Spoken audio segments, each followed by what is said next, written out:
அன்பு தமிழ் நெஞ்சங்களுக்கு ஆஸ்ட்ரோ தமிழ் மகளின் இனிய வணக்கங்கள். இன்றைய பதிவில் தீதும் நன்றும் பிறர் தர வாரா, எண்ணம் போல் வாழ்க்கை, இப்படியெல்லாம் சொல்லுவாங்கங்க.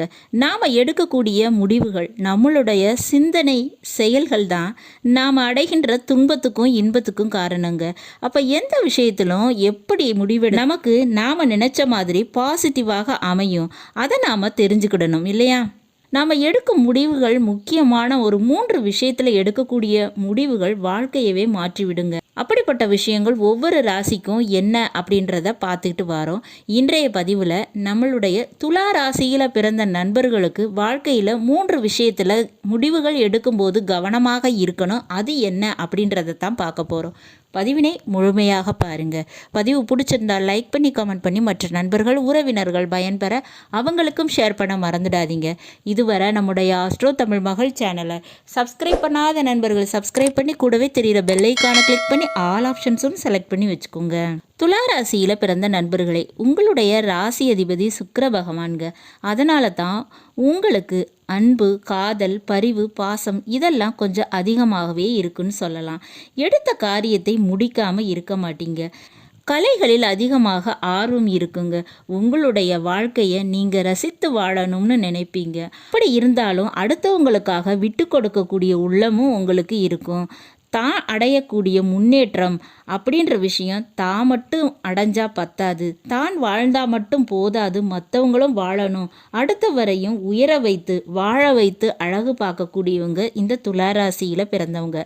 அப்படிப்பட்ட உங்களுக்கு வேலை என்பது உறுதியாக கிடைக்குங்க. வேலை தொழில் விஷயத்தில் நிச்சயமாக உங்களுக்கு வாழ்க்கையில் முன்னேற்றங்கிறது இருக்கும். எந்த வேலையையும் ஈஸியாக பண்ணி முடிச்சிடுவீங்க. உழைக்க தயங்காதவங்க. மேலும் உங்களுக்கு பண விஷயத்தில் பார்த்தோம்னா நீங்கள் எதிர்பார்த்த தொகை ஒரு லோன் அப்படின்றது கிடச்சிச்சின்னா நான் இந்த விஷயத்தை உறுதியாக முடிச்சிருவேன், கண்டிப்பாக என்னோட வாழ்க்கையில் இதனால் முன்னேற்றம் கிடைக்கும் அப்படின்னு நீங்கள் நினைப்பீங்க. அதில் உங்களுக்கு கண்டிப்பாக எதிர்பார்த்த அந்த நிதி அப்படின்றது உங்களுக்கு கிடைச்சிடுங்க, பணம் கிடைச்சிடும். அதை நீங்கள் சக்ஸஸாக பண்ணி முடிச்சிடுவீங்க. இதில் எந்த விதமான பிரச்சனையும் சந்தேகமும் இல்லைங்க. இப்போ நீங்கள் எந்த விஷயத்தில் லைஃப்பில் ஜாக்கிரதையாக இருக்கணும், எந்த விஷயங்களில் முடிவு எடுக்கும்போது அது உங்கள் வாழ்க்கையவே மாற்றிவிடும் அப்படின்றத தெரிஞ்சுக்கிடலாம். முக்கியமாக 3 விஷயங்கள்லங்க. இந்த விஷயங்கள்ல எல்லாம் நீங்கள் சிந்தித்து செயலாற்றணுங்க. அப்படிப்பட்ட விஷயத்தில் முதலாவதாக பார்த்தோம்னா சொந்த வீடு வாங்குவது கட்டுவது, இந்த விஷயத்தில் நீங்கள் கவனமாக முடிவெடுக்கணும். சொல்லப்போனால் வீட்டு பிரச்சனை என்பது உங்களுக்கு வாழ்க்கையில் ஒரு போராட்டமாகவே அமைந்துடும்னு சொல்லலாமுங்க. பூர்வீக சொத்தினை, சொந்த வீட்டினை விட்டு கொடுக்கிறது, அதை வாங்கக்கூடிய முயற்சியிலிருந்து பின்வாங்குவது, அதுக்காக பின்னாடி வருத்தப்படுவது போன்ற நிலைப்பாடுகள் உருவாகுங்க. ஒரு சொத்தினை வாங்கும்போதோ விற்கும்போதோ கவனம் இல்லாமல் இருந்துடாதீங்க, சொதப்பிடாதீங்க. கேர்லெஸ்ஸாக இருந்தீங்கன்னா பிரச்சனைகள் உருவாக ஆரம்பிச்சிடுங்க. அப்போ சொத்து விஷயம், சொந்த வீடு விஷயம், இந்த விஷயங்களில் வாங்கிறது விற்கிறது, இந்த விஷயங்களில் டாக்குமெண்ட்டு வில்லங்கம் இதெல்லாம் சரிவாக்குறது முதற்கொண்டு சரியான ஒரு நபரிடம் தான் வாங்குகிறோமோ விற்கிறோமோ அப்படின்றதையும் கவனத்தில் கொண்டு எச்சரிக்கையாக இருக்கணுங்க. இந்த விஷயத்தையெல்லாம் எச்சரிக்கையாக பண்ணி நீங்கள் டீலிங்ஸ் வச்சுக்கிறது ரொம்பவே நல்லது. அடுத்ததாக 2வதாக பார்த்தோம்னா வெளிநாடு விஷயம்ங்க. அதாவது ஒரு அப்ராட் ஜாப்புக்காக நீங்கள் ட்ரை பண்ணாலும் சரி, ஒரு வெளிநாடு சம்பந்தமான பிஸ்னஸில் இறங்கினாலும் சரி, அதில் அதிக கவனம்ங்கிறது தேவைங்க.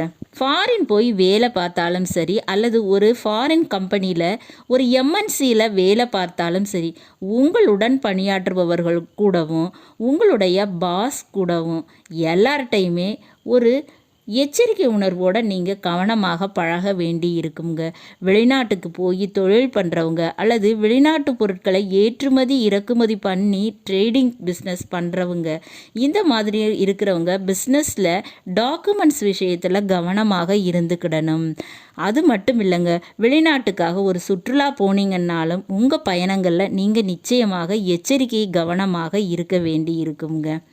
அடுத்ததாக பார்த்தோம்னா பயணங்களில் கூடுதல் எச்சரிக்கை கவனம் தேவை. உங்கள் உடைமைகளை பயணங்களில் தொலைக்க நேரிடலாம். பயணங்களை சரியாக பிளானிங் பண்ணாமல் அது சொதப்பி பண விரயம், கால விரயம் இவற்றை உருவாக்கி விடலாம். ஸோ பயணங்களில் அதிகமாக கவனம் வச்சுக்கிடணுங்க. அடுத்ததா மூன்றாவதாக மாமியார் வீட்டு பிரச்சனைங்க. அதாவது பெண்களாக இருந்தாலும் சரி, ஆண்களாக இருந்தாலும் சரி, துளாராசியில் பிறந்த நீங்கள் மாமியார் வீட்டு வழியில் பிரச்சனைகளை அதிகமாக சந்திக்க நேரிடுங்க. அவங்க மூலமாக வரவேண்டிய உரிமையாக இருந்தாலும் சரி, அது பணம் பொருளாக இருந்தாலும் சரி, அதில் பெறுவதில் பிரச்சனை ஏற்படுவதற்கு எழுவதற்கு வாய்ப்பு இருக்குங்க. அந்த விதத்தில் நீங்கள் கவனம் எச்சரிக்கையாக இருந்துக்கிடணும். சின்ன சின்ன பிரச்சனைகளை உடனே சரி செஞ்சிடுங்க. இல்லைன்னா அதுவே ஒரு பெரிய விஷயமாக ஒரு தகராறாக மாறி உங்கள் வாழ்க்கையை மோசமான நிலைக்கு தள்ளிடும். இப்படி இந்த 3 விஷயங்களை நீங்கள் கவனம் எச்சரிக்கையாக முடிவு எடுத்தாலே போதுங்க.